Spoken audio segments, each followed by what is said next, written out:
you have to keep gambling and you have to gamble on marketing. Like marketing is like one of those things where you have to put the dollars in. Like I see in the group all the time. Sometimes I'm like, am I in a Tourpreneur group or am I in like SEOs Anonymous or something like that? And that's because they feel like, oh, if I just get that number one ranking, well, that's fantastic. You're like ranked number one organically. Well, did you build your own website? Fantastic. It's probably pretty crappy. Is there ad copy in there? Probably not, because you're not thinking about, you don't have a sales mindset. You're not like thinking from the customer's point of view as to how to close them. You're just thinking about like, man, they're going to really enjoy this bit of cheese or wine or waterfall or whatever it is. And you're not thinking from a point of you have to continue to invest over and over and over again. And marketing is a continual investment.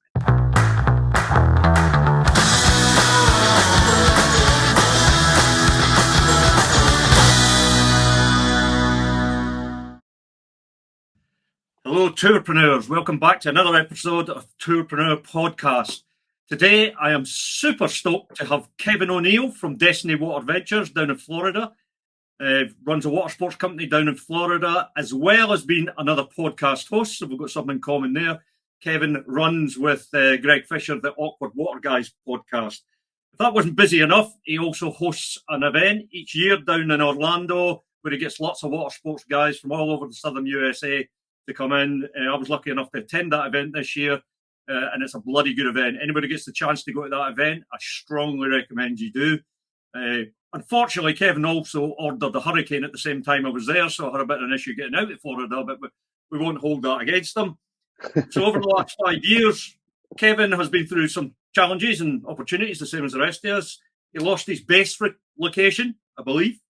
He had to deal with COVID, but no surprise there. The rest of us had to deal with that.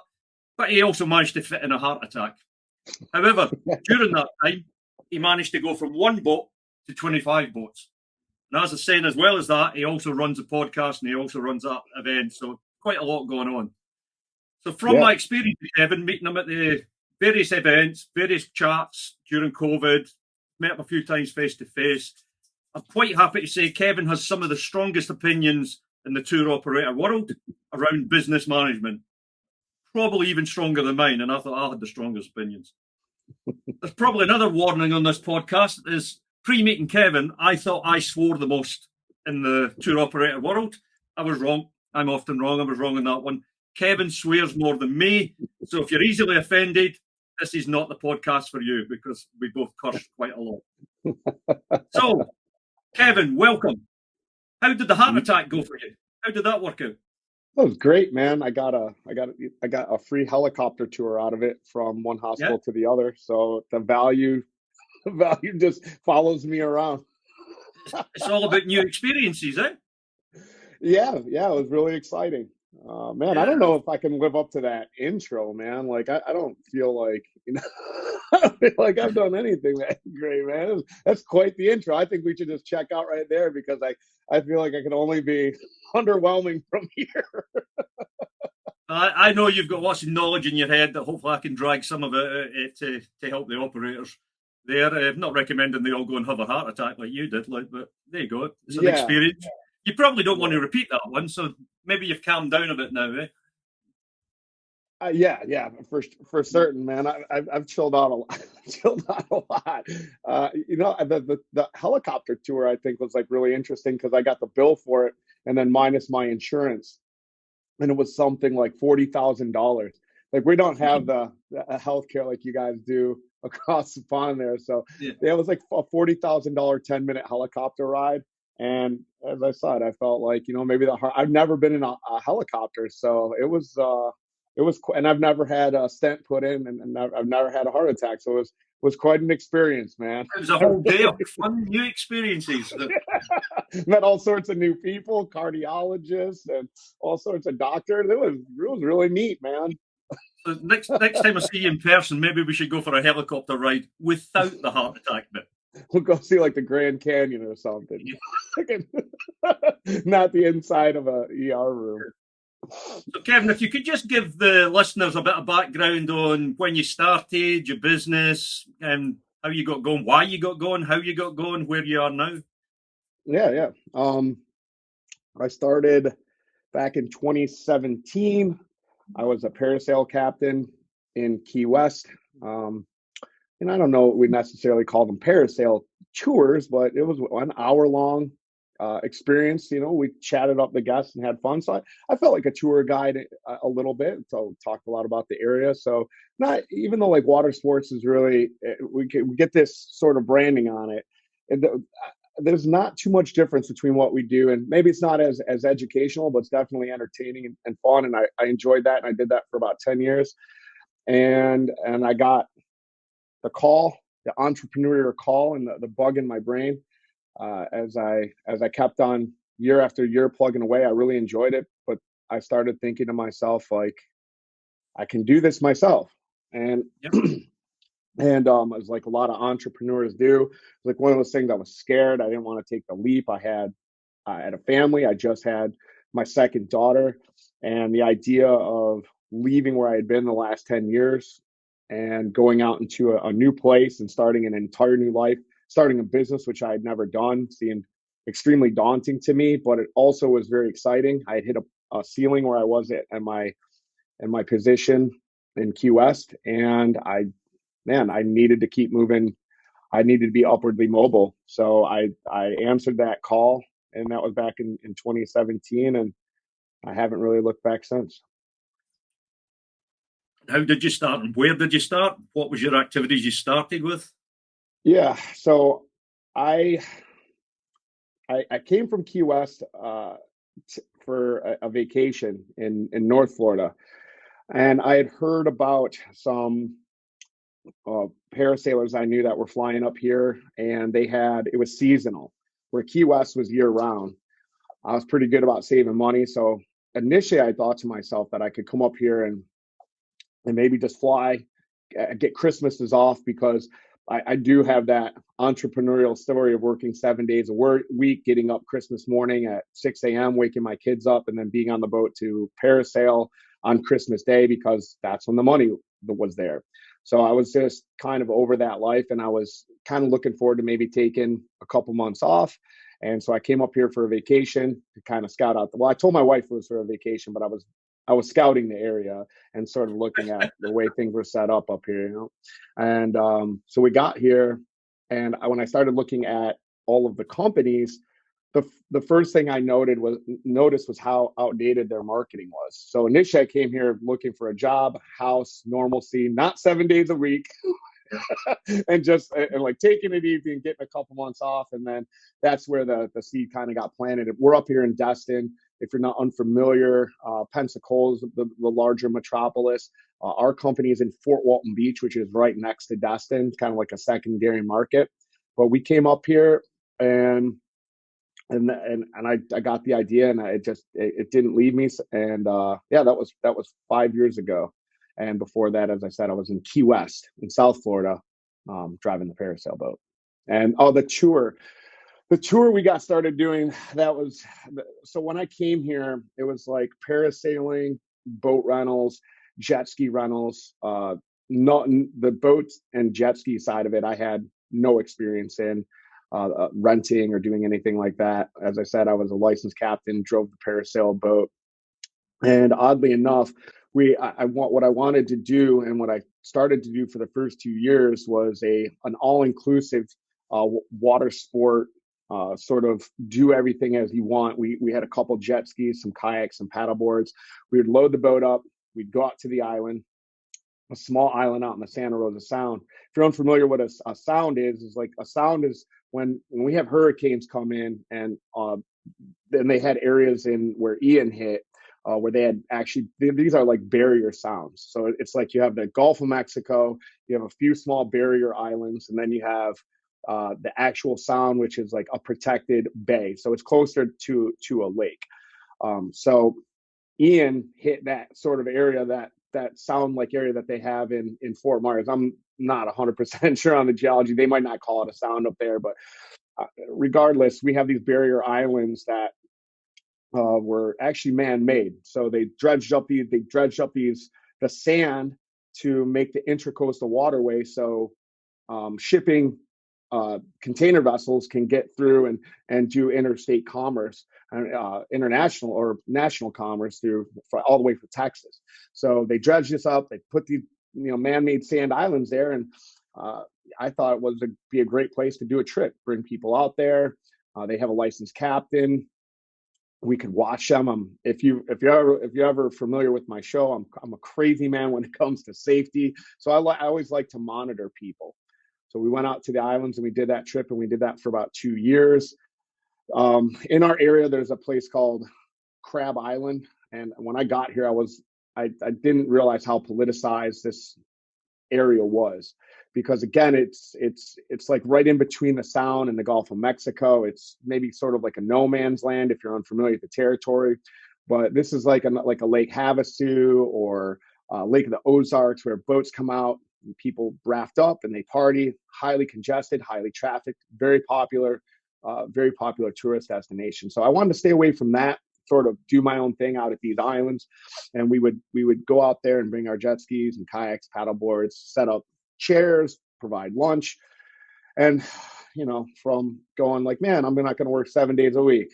I was working 7 days a week. I was going to say, how did that work out on your plan not to work 7 days a week? Well, I was starting at 5 a.m. at our local Walmart and getting all the food for lunch and getting home at about 9 p.m. at night by the time it was all said and done. And in our industry, you have uninspected and inspected vessels. Just to sort of like give you a little bit of context what I was doing. An uninspected vessel, which is what I had. I didn't have a big catamaran, one of these big party boats. I had a small pontoon boat that I could legally take 6 people on. And so what I was doing was as the trip got popular, I was going and getting 6, going back to the island, getting 6, going back to the island, going back and forth. And I didn't realize that I had set up shop at a locals only island. And the county got wind of it. I was accosted by the county commissioners and ABC News. While I was out there, it's like 7:30 in the morning. And I don't know if you guys do video now, but I'm a pretty tatted up guy. I got a lot of tattoos. I'm a sailor. I'm out there in the water, setting up my trip. When they roll up, I'm thinking they're like Coast Guard or sheriff or something like this, because they're dressed in like flak jackets and all this shit. And I didn't realize they're a county commissioner. And so I just go grab all my documentation, and I'm like, again, shirtless, board shorts, setting shit up. I'm like, I feel like I'm being bothered at this point by the Coast Guard or sheriff. So I'm like, here's my paperwork. Get away from me. I'm going to finish setting my stuff up. And the moment I started talking, unfortunately, my big mouth, they lifted these cameras. So I'm on a fucking rant, like telling them what I'm doing and whatever. And then like halfway through it, I'll go, what are the cameras for? And they're like, oh, you're on ABC News, da, da, da, da. And I'm so confused. And then 2 nights later, they air it. And it's like this. They thought I was like running an illegal charter. And Right. I had my license. I even had so they have a Crab Island permit. So because I've been in this industry a long time, I knew that they wanted their whatever it was, $200 of their permit. So I was paying to play. I knew the game. So when they rolled up, I had everything they had. And honestly, the commissioner that had come out there as a gotcha sort of looked like a jackass, because I had everything I needed to be doing. I had all my business license. I had my drug consortium. I had every, and this is what I said. I have every permit known to man here, like right here. They didn't even look at it. So there was a little bit of egg on their face, and they called a meeting, and I showed up to the meeting in my button-up shirt and nice dress pants. And now I realize what kind of clown show these sort of things are. I would just come in my fucking pajamas. If, what I mean? Like, I don't care, But then I was like, I'm going to present my case. They're going to understand that what I'm doing is a good thing for the tourist community. And this area is very, like, if any of you guys are familiar or tried to do businesses, I'm sure you all have, like, that these county commissioners, especially in small beach towns, it's like they call it a Bubba system, an old boy system. And the cards are very much like the people are from here. To give you an idea, one of the guys that get up to speak against me gets up. And as I said earlier, I'm from our big tourist town is called Destin, Florida. This guy gets up and he goes, "Hi, guys, I'm Parker Destin." And I'm like, it's like Fred Florida not available. Like, what do you mean? Your last name is Destin? I had no idea what kind of hornet's nest I had kind of stung. But all of these people are there. There's all these people that live along the Sound that have these multi-million-dollar homes that the last thing they want is like a Crab Island Part 2 or a water sports party happening on this island back behind their house. And here I am. I look like, felon of the year award with my neck tattoos and had tattoos around all these like distinguished members of the community. And I had this whole thing written out. And by the time I was sitting in the front seat, because I'm hard of hearing, and I'm sitting in the front seat, and there's this person after person after person who knows me, who knows my name, who watched the special on ABC News, who doesn't want me there. I'm shrinking up, man. I am like, oh my God, like, get me out of here. I can't even leave. Like, I'm in the front seat, and I get up, and I'm just like, well, I'm like, I mean, I guess you guys don't want me. There's not like I had something I was gonna say, but there's really no point in it because they like, it was like a sweeping. They're just like, no commercialization out in the Sound.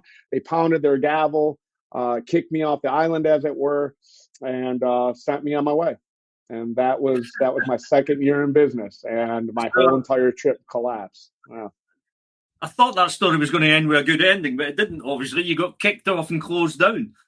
Yeah. They shut me down, but I did come back and meet with the commissioners, a couple of them. The one who had me on the news would not see me. He would not talk to me. He wouldn't take any of my meeting. He wouldn't take a meeting or a request, wouldn't answer my email, nothing. He was just like, we've made up our mind, you're shut down, whatever.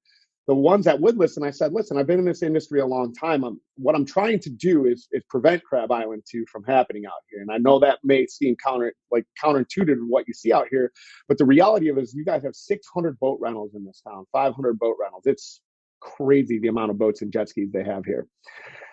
And what I'm doing is I'm servicing, let's say, 50 people or 40 people that would take up anywhere from 5 to 10 boats, depending on the family size, and 5 to 10 jet skis. And I'm servicing, doing like a sort of a ride share, if you will, is the best way I can describe it, for water sports. And they're all out here.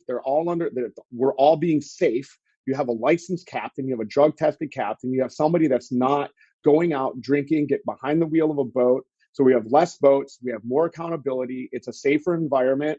And one of the council members, to his credit, like, I saw like a light bulb go off in his head, and I was like, yeah. So if everybody did water sports like this, instead of the way the way they're doing it here currently, you'd have a lot less boats, you'd have a lot less accidents, you have a lot less DUIs, and you wouldn't have the congestion of Crab Island. That's one, but you guys got rid of that. Now, if you think I'm going to go slowly into the night and give up, you're sorely mistaken.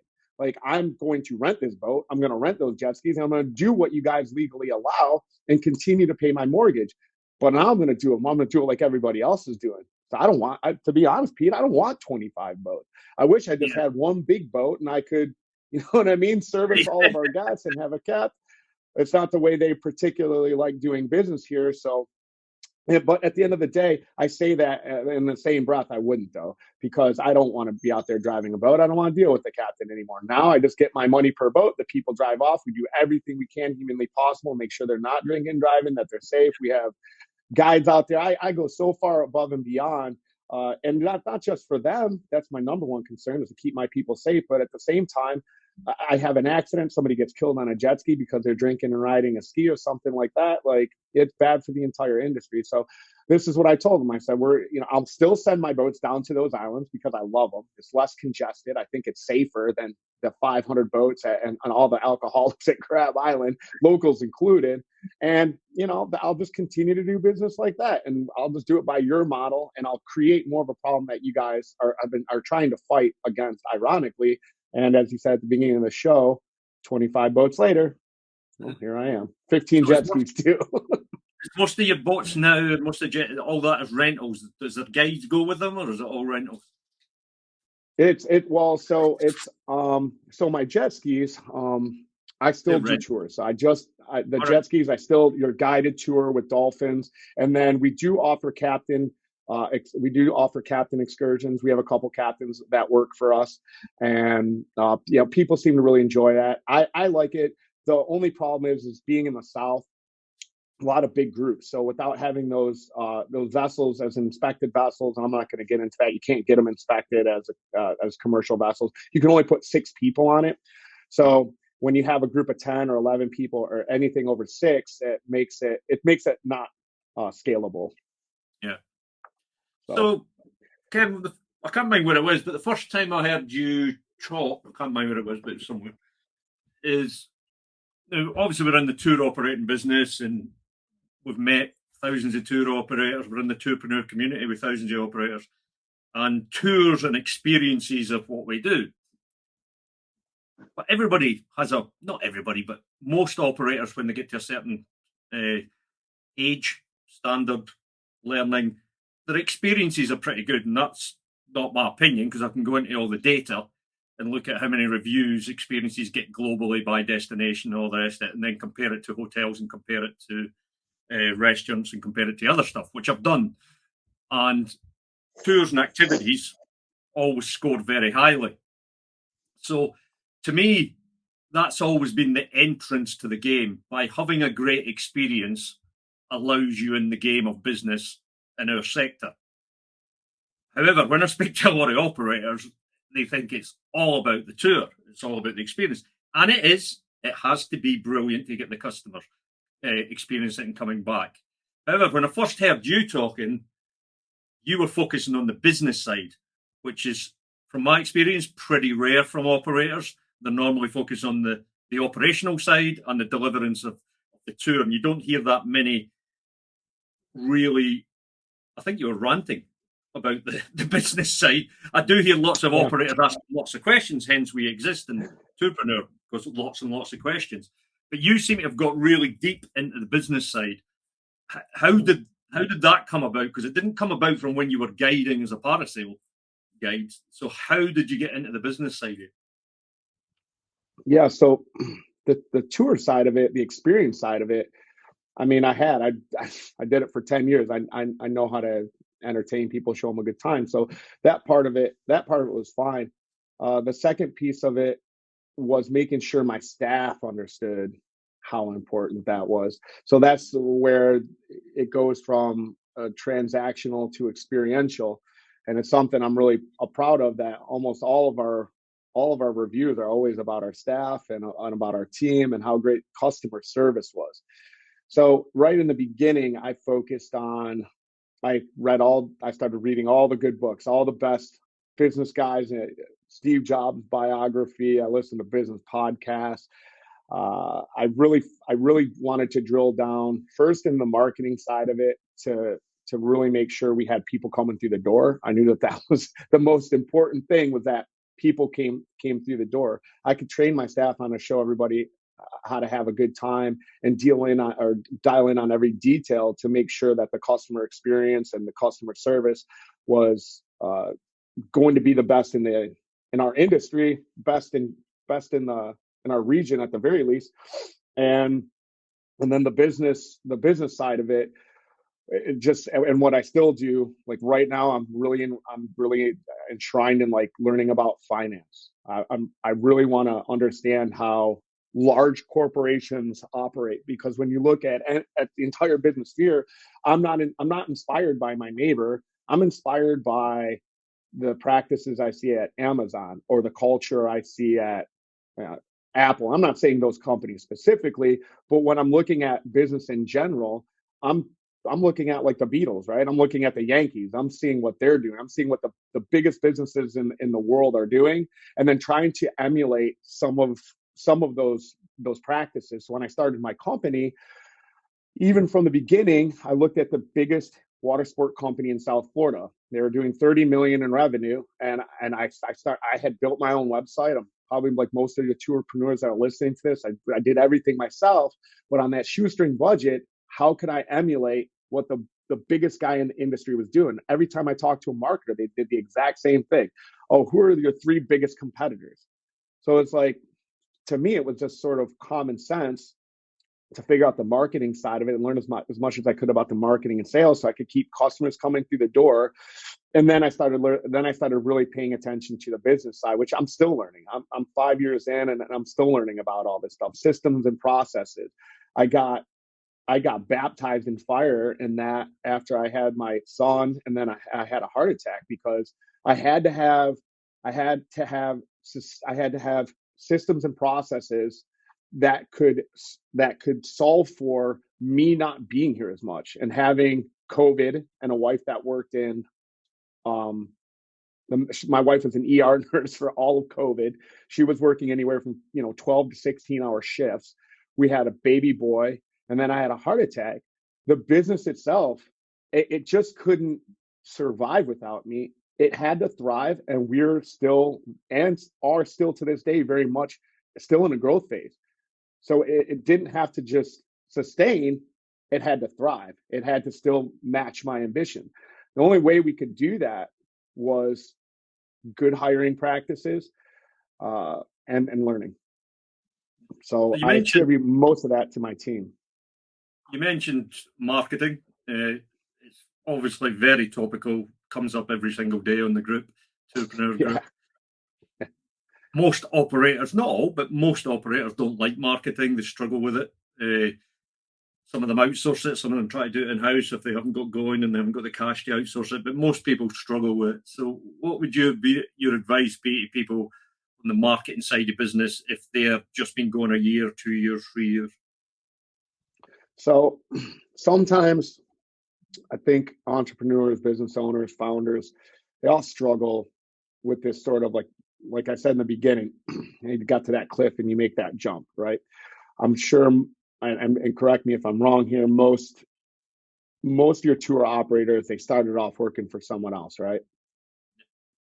Yeah, yeah. So Not okay, not so always in tourism, but a huge percentage of your membership were guides for someone else before they jumped to right. become an operator. So you're not necessarily dealing with somebody that's from an entrepreneurial mindset. These are lifestyle operators, right? They want to enjoy what they're doing. They're probably big fans of like Simon Sinek, start with why. They're passionate about what they're doing. These guys, and so now you're put yourself into a position where if you want to thrive, if you want to kill, if you want to be the best in class, now you have to have an entrepreneurial mindset. And that becomes very difficult because the dollars, you get a couple dollars in, you don't want to keep on putting that money back out. These aren't gamblers. These aren't sick, degenerate entrepreneurial guys that are just willing to throw everything they got on the line every single time. Most of them, like, they love what they do. They're passionate about what they do. And this is probably speaks to the point of making sure their tours are really great. And so they're not really interested in sitting in an office or sitting behind a computer. And hell, neither am I, man. Like it takes a lot for me to come into this place sometimes. But you know, to that point, um, you have to keep gambling and you have to gamble on marketing. Like marketing is like one of those things where you have to put the dollars in. Like I see in the group all the time. Sometimes I'm like, am I in the Tourpreneur group or am I in like SEOs Anonymous or something like that? And that's because they feel like, oh, if I just get that number one ranking, well, that's fantastic. You're like ranked number one organically. Well, did you build your own website? Fantastic. It's probably pretty crappy. Is there ad copy in there? Probably not, because you don't have a sales mindset. You're not like thinking from the customer's point of view as to how to close them. You're just thinking about like, man, they're going to really enjoy this bit of cheese or wine or waterfall or whatever it is. And you're not thinking from a point of you have to continue to invest over and over and over again. And marketing is a continual investment, right? You have to, and there's no guarantee it's going to pay off. In fact, a lot of times in the beginning, it's not. You're going to have crappy marketers. You're going to have crappy websites. Well, guess what? That's like, remember the first day on your tour. You know what I mean? You were probably scared. You were nervous. You didn't know the material. You didn't know really how to engage people. And then this is like muscle memory. So it's the same thing. Now, like I was just talking to my buddy the other day about getting our first loan on a boat, and I was just like, I couldn't breathe. I'm like, oh my God, like if I default on this loan, like this boat's like $60,000, like what am I going to do? And I mean, there's guys out there every day that are laying out, hundreds of thousands, millions of dollars on, and it's just a continual bet. So marketing is no different. The difference between marketing is that you can learn enough just to be dangerous. And then once you know enough, and you got to hand that off. You got to hand it somebody off. That's all they think about is SEO and pay per click and Facebook and all that stuff. Like either you're going to be the world's best tour operator or you're going to be the world's best marketer. Like, I mean, you can dance around in both fields, but at the end of the day, if you want to scale, you have to hand some of this stuff off. And marketing is one of them where you should give it to people who know what they're doing. You could supplement that. You can be on the other side of that. You can help. You can say, hey, this is engaging content. This is great. You can have team members that are around that. But if you don't have somebody either in-house handling all of those duties or you pay an agency, Yeah, the way, you are the CEO, you're the owner. the way I looked at marketing over the years was I did learn it. I did the hours and I spent the money. I mean, I became pretty successful with Facebook ads when they were performing really well. And people go like, how did you do that? But I burned 70,000, well, in your money, $90,000 to be able Right, to be right. good at Facebook ads. And so Yeah, the hours and the time you have to put in, but even though I put the hours and time in, there was lots of stuff that I knew I was just never going to be good at marketing with. I just wasn't yeah. going to, and I didn't want to put the time in to learn that stuff. So I would always employ professionals in an agency, and it was a lot to do with frameworks and the back ends of website, not necessarily the content, because I could do the content myself, and we could do the social ourselves within our team where we're communicating with the customers. But a lot of the frameworks, a lot of making sure the infrastructure of the marketing was built by professionals, and then we went to work on it because we knew the foundations were built by guys and girls who were pros, and we weren't pros. We were amateurs at it, but we were willing to put a lot of effort, and a lot of time, and a lot of hours in because we knew it was essential, especially when social came on. Because if you're going to be social, it's only an opinion. Everybody have different opinions, but the best people to be social are the people who work and live in the company, not an agency. Because an agency Well, can never communicate the way that the people who live and work in the company can. 100%. I mean, like you're speaking my language, man. That's exactly, right. Like, so for example, right now I have somebody in our office that she handles a lot of our administration stuff. She answers our phone. She does check-in, and we're dead right now. It's October. We're going to be it's cold. We're not doing a ton of water sports, but she's in there. Like right now, she's going to take a call with HubSpot. She's going to figure out what other, because we're going really heavy into social and TikTok this year. So I need a content distribution platform. So we do have in-house. I'm going to pay her all, and she's not a marketer. She's going to be a lawyer, actually. She's getting ready to go to law school, oddly enough, but she's smart. She can handle it. We had an open office, so she took that office, and now if I have an idea and I delegate it to her, I tell her like what my vision is for this idea. I give her like at least a starting point, and then we have an agency that works for us, and I put them together. And even that agency, hey, we're looking for a great content distribution platform. Who do you guys use? Because even as an agency, they're making a couple posts for us every week on Instagram and Facebook, but they're not drilling it down because I don't pay them that much, because I'd have to pay them an ungodly sum of money to get the reach that I want to attain. So I'm paying them, and I'm paying somebody who's not a marketing professional to do some of the groundwork to implement our marketing strategies. So again, I couldn't do this. I couldn't sit here and deal with HubSpot and take videos and take pictures and do updates to our website. It's too much. But the point is that it wasn't like I didn't, and I have these conversations all the time with some of my friends in the industry. They're like, man, how do I get to do what you do? Well, you have no problem gambling on equipment, gambling on this new idea, starting this new business. But at the same point in time, you get real timid and you start clutching your pearls when it comes to, and your wallet when it comes to your marketing. You don't want to spend a ton of money on.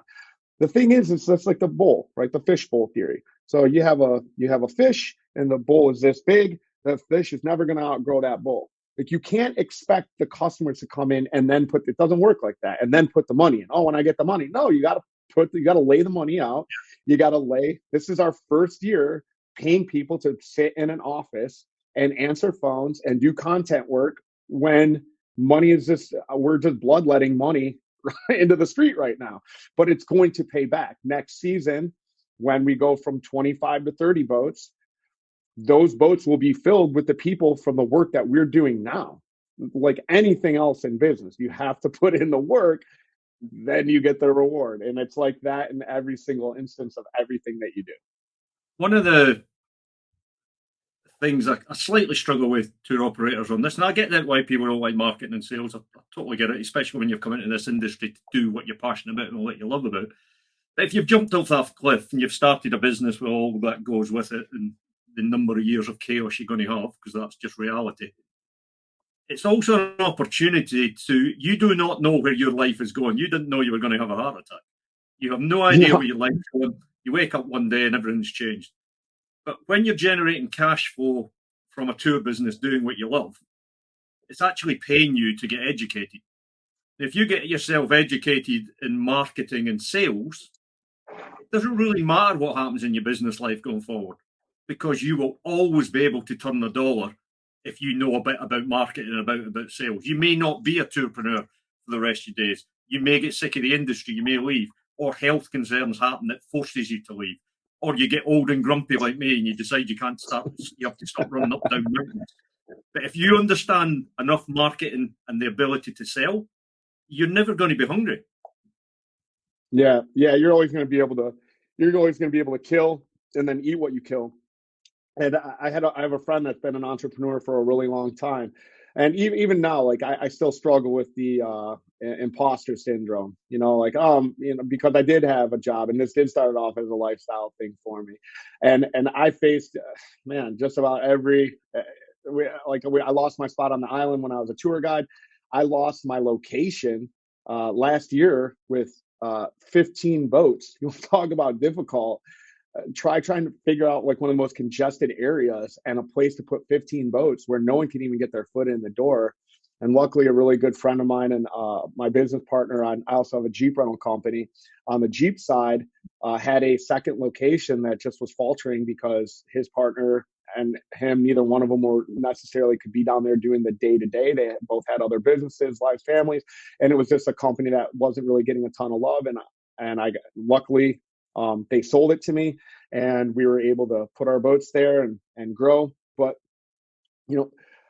I deal with the same thing everybody else deals with. Like, man, like it's like this catastrophizing, like, oh man, I'll like lose my place. I'll have a heart attack or I get kicked off the island or any one of these things.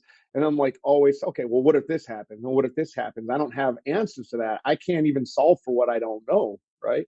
But at the same time, like, I'll just be like on the street and I'd have to go take a job. But to your point, it's like, well, you learn how to market, you learn how to sell, you learn how to problem solve, right? You get punched in the gut enough times. You lay there in bed looking up at the ceiling, wondering how you're going to make payroll. Maybe you're struggling with marketing, getting people on your tour, or maybe you're doing great and you get busted, you get kicked out of your location, or one of the 1,000 things that can happen. You get regulated. There's this every day. There's some. To your point, like you're learning not just the skill sets of sales and marketing and business. You're building, you're sort of like building this callus around you that where you're just like, well, I have no choice but to get up and keep on moving forward. Like there's no, Pete, when I was in ICU, I ordered a Rogue rack because my biggest concern, a Rogue is like bench press. My biggest concern was that I could still work out, that I could still do the things that provide stress release for me. So I'm laying in there having a heart attack thinking, man, how can I lift heavy when I get out of here? And it's no different. It's, you know what I mean? It's the same thing. It's like you're going to get hit, like maybe it's like a massive tax bill or something like that, or you're going to change the regulations around your industry, or they're going to come up with some city code that doesn't allow you to walk, between these times of the day or drive your vehicle down this certain road. And it's not that you don't have the answers. It's that you've built up the mental bandwidth to come up with those answers, if not on the fly, but or even an interim, but long term. And you're going to figure out a solution one way or another because now you're wired to come up with solutions. Sure. One of the things I've noticed with Tourpreneur, and particularly with operators who are, say, sub 5 years in the business, because the world has digitalized and because travel is digitalized, it's actually quite easy to enter this business now.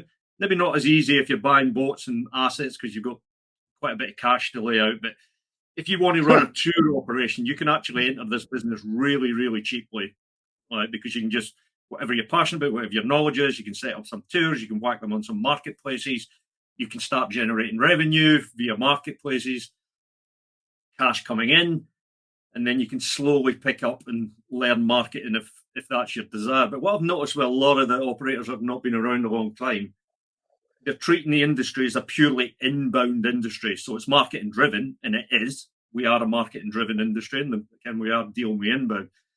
But they sort of miss the business development side. Everyone's in different destinations. There is opportunity around wherever you're operating, whatever city you're in, whatever area you're in. There's more opportunity around you in that area to drive business than any marketplace is going to give you, because the people are in destination ready to book experiences. But I'm not seeing the operators doing the road miles, doing the door knocking, visiting every hotel in their destination, working with every transport company, visiting every restaurant, and that endless hours of networking with other business owners in tourism that don't do what you do. And you're going to get knocked back so many times, but you've got to keep doing it, because over time you build up relationships, and then you build up all these small channels of business that's coming in that don't just come in for a season, but then come in for a season after season after season after season. And I don't care how much time or effort you've put in, if you've scored a deal with another tourism operator and you're still getting business for them 10 years down the line, whatever effort you put in, it's been worth it. Yeah, man. I mean, yeah, that's like a big lesson. Like marketing and SEO and pay per click and social. It's all fun, sexy, great stuff.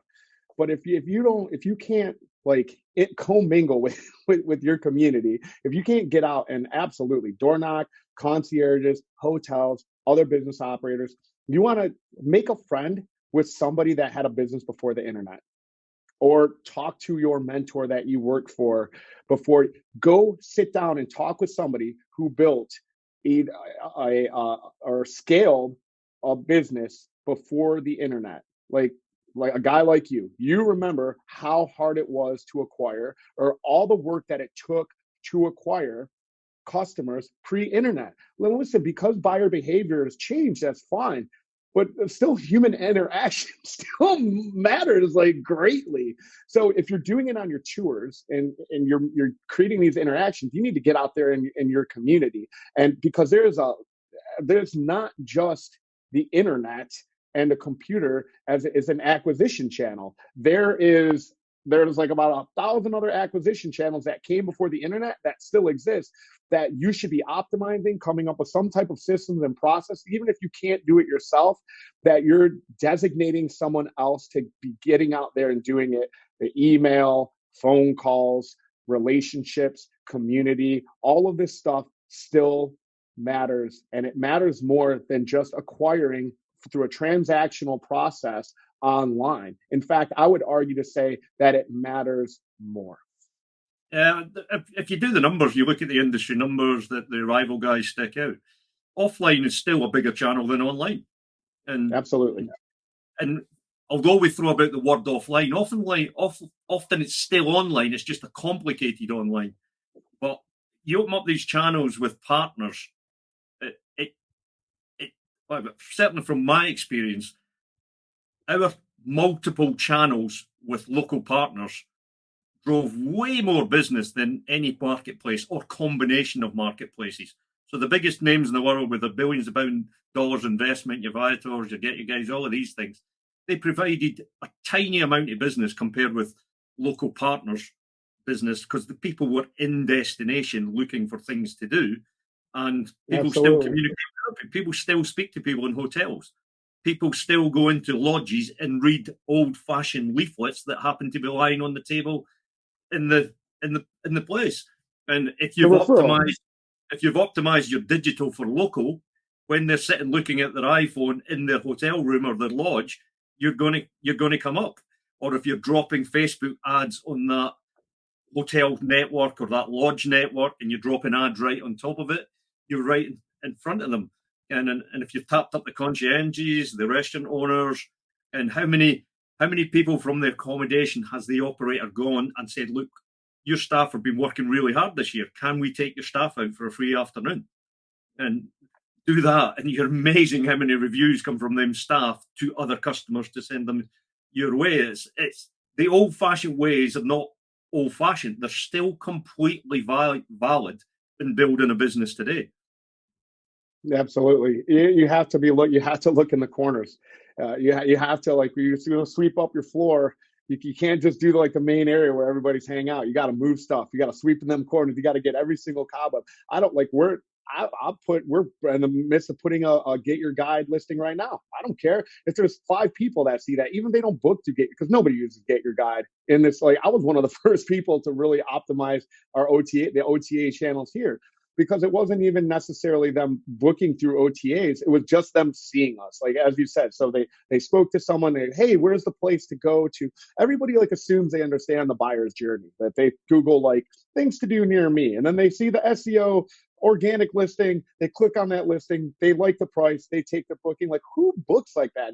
Nobody books anything like that. You certainly don't. Like, you talk to people, you do your due diligence, you look around, and even if it's a 24 to 48 hour window, it's like something like immediate, right? You have no idea where they're coming from. They talk to their, as you said, they talk to their concierge, they talk to their waiter, they talk to whomever, and then they Google it, and then you pop up. You have to be in every single corner that you can think of, and that's just not online. Like, the online stuff, a lot of times that's not even the first place. That's just maybe the third or the fourth place that you end up popping up, and then they do a little bit more due diligence, and they see your GMB, and then they see your reviews. But if that initial referral comes from somebody they spoke to, that carries just as much weight, if not more, than your Yep, yep. organic listing on Google. Yeah.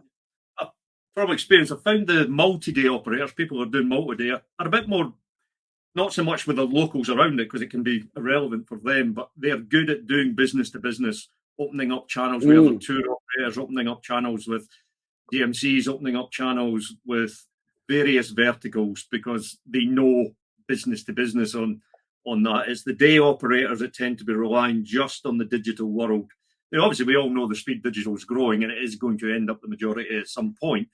But when you look at how the amount of years we've had digital, it's still going to be a significant time before it is the majority of our business. Therefore, to ignore the majority of business seems a bit naive, but we do have a lot of operators doing it.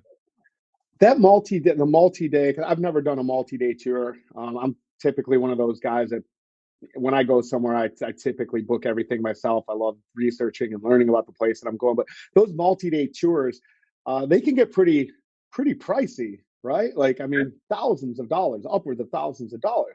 I used to sell multi-day anything $750 to $15,000. Wow, yeah. So I don't know anybody, definitely not myself. If I'm dropping 50 G's on a tour, man, I'm probably not going to book that online. I'm probably going to want to talk to you. I'm probably going to do so much due diligence, and then I'm going to need to speak to the operator, because that is such a massive, it could be like a once in a lifetime experience. And focusing just on digital, like, I mean, I don't, maybe other than Airbnb, which is obviously like a commodity, but if you're trusting somebody with the entirety of your vacation, I imagine that a phone call is going to come through, like a minimally one. Any multi-day operator who is not communicating with the guest in a personal way, be it that chat box, be it email, be it phone, be it video call, which not enough operators are doing video calls, and they convert like nothing else on earth. The highest conversion you'll get is if you do one-to-one video calls with clients. Now, obviously, if your clients are paying you $50 and you've got thousands of clients, it's not feasible. But if your clients are paying you $3,500 upwards and $2,500 upwards, I don't care who you are, you've got time to spend 20 minutes on a video call with that client, because that will get the trust, that will get the feeling that they want to be with you, because you can get your passion across, your inspiration across, and your conversion rate will go through the roof on video calls. Look, So we yeah, you're spent. correct. Multi-day I gotta is say, we'll spend 20 minutes on a customer for $120, $150 jet ski. I don't care yeah, anybody's math. The ROI, I'm paying somebody $15 an hour and them staying 15 minutes to be on the phone like that. That's a big one that I get like really frustrated with operators when I'm talking about. Like they just want to get off the phone so bad. And it's like, look, man, like first of all, you're paying for this lead to come through. You're not converting it because you want to get off the phone so bad, and then you're losing them over to your other customer. Like $100 for 15 minutes, man. Times four is $400 an hour, and that's on the again like that could be and that's like the minimal side of it. I don't know. You spend like you're sitting there answering the phone anyway. Like we're gonna get they called, they want to go do something. Like spend the time with them, have the conversation for for 50 grand. For 50 grand, I'd talk to my wife for an hour. I don't want to talk to her for 5 minutes, man. For 50 G's, I would talk to you for like a week straight. I wouldn't stop calling, man. I would be like a car salesman from hell for yeah. a $10,000 or $20,000 tour. So, man, like if you guys are like really not being on, like expect people to convert online, like maybe in a couple of years, but man, I'm not buying a house online. I'm not buying a car online. I'm definitely not spending over, What, what, that amount of one money of without the having interaction. Because we're all technology focused now, and we have to be, and we take advice, and there's nothing wrong with that. The technology companies that support this industry are great, and we're really lucky to have them.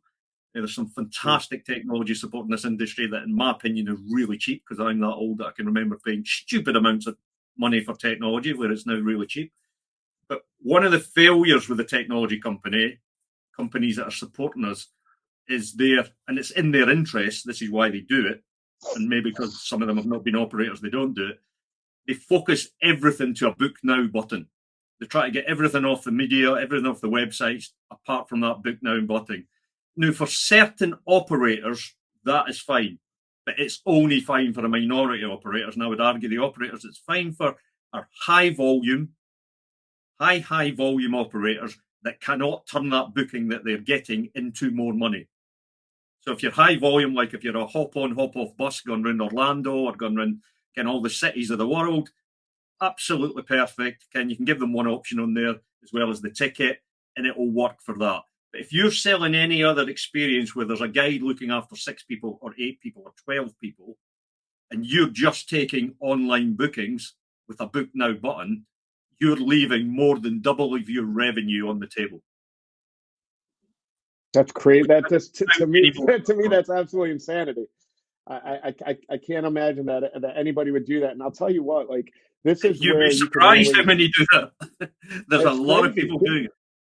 And this is where you can, and I'm really passionate about this part of things, is that like starting the experience with the first interaction with your company, from your marketing to your phone calls to your emails to your chat, whatever it may be, that the beginning of that experience, that the moment they interact with your company, it becomes a 5-star experience.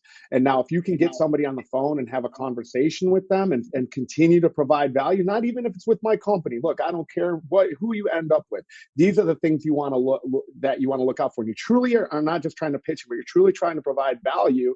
The reality of it is you're more than likely not going to convert that customer. You're going to close that customer. They're going to go with you because you actually care. In a digital world where everybody's outsourced their phone calls to reservation centers, and where people are just dying to get off the phone, it's really refreshing when somebody is providing value to you on the phone. They're not just trying to close you. They want, you want their business, obviously, but they want to come with you by the time it's all said and done.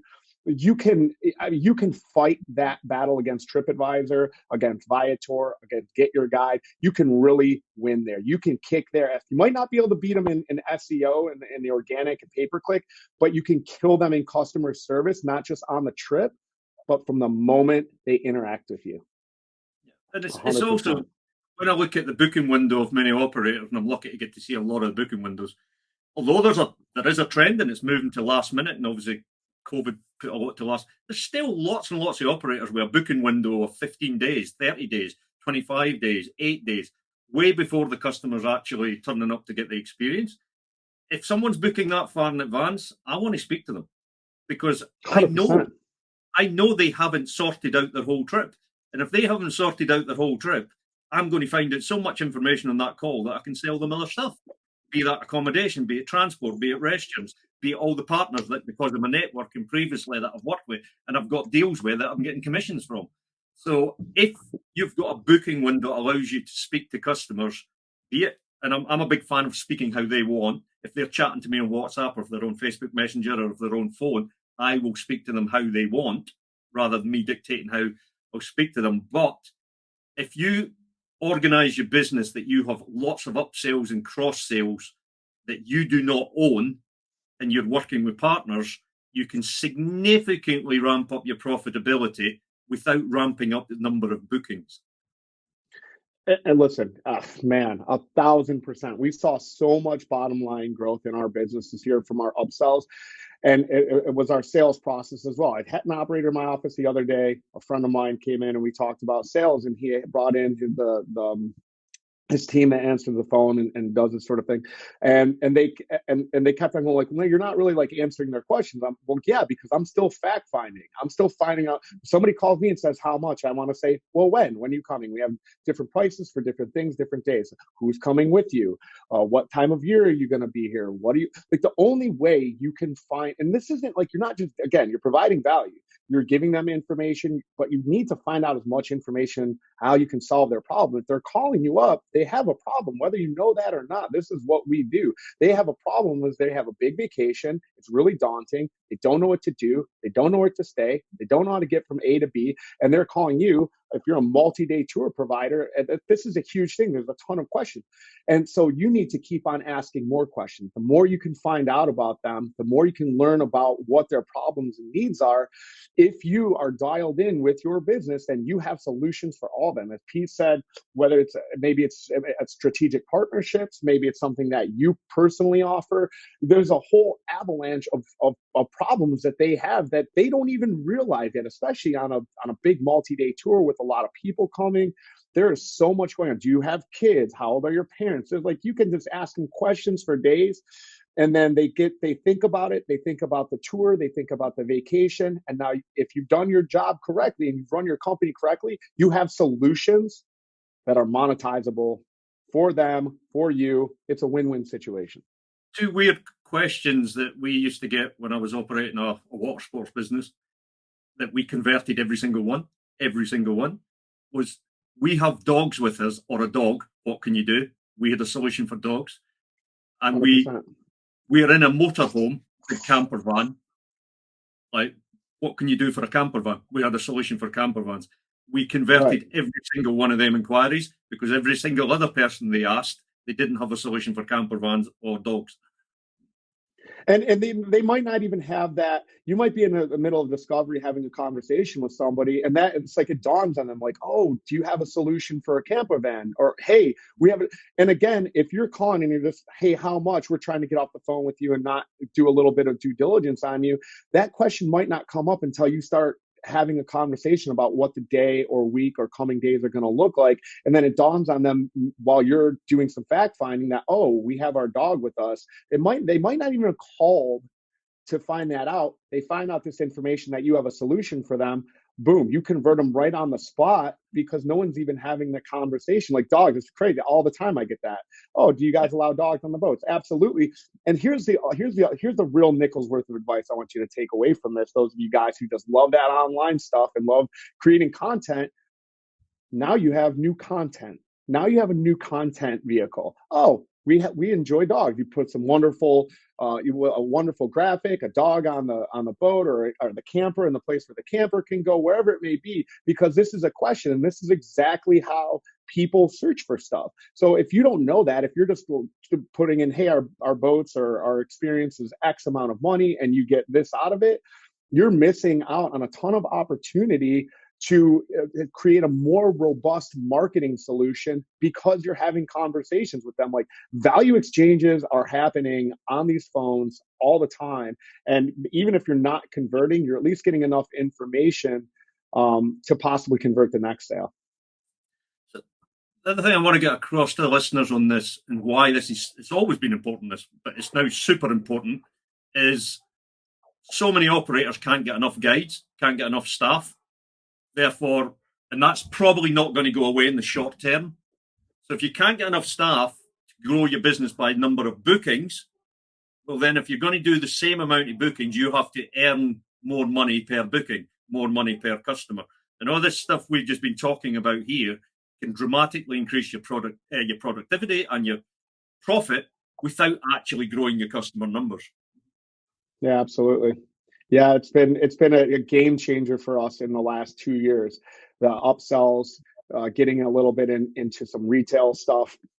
Because again, even if we can grow, if I can grow $100 product by $1, that's 1% bottom line revenue minus cost of the good, or and some of the stuff that we do we trip protection, damage protection, other than the cost of actually having to file the claim.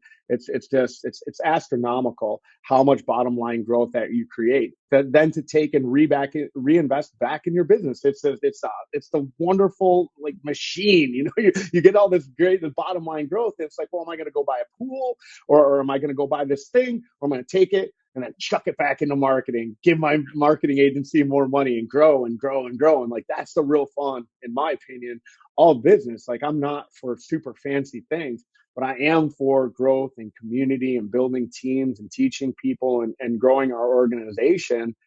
Because what the hell else would I do, man? Have a Yeah, heart yeah, attack. sure. Yeah. What else am I doing? Have a heart attack.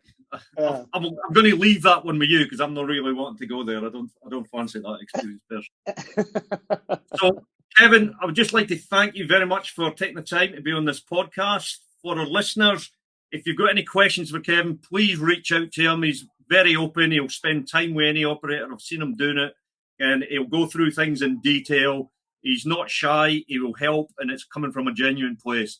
So, Kevin, thanks very much for this, and I'll see you soon, hopefully.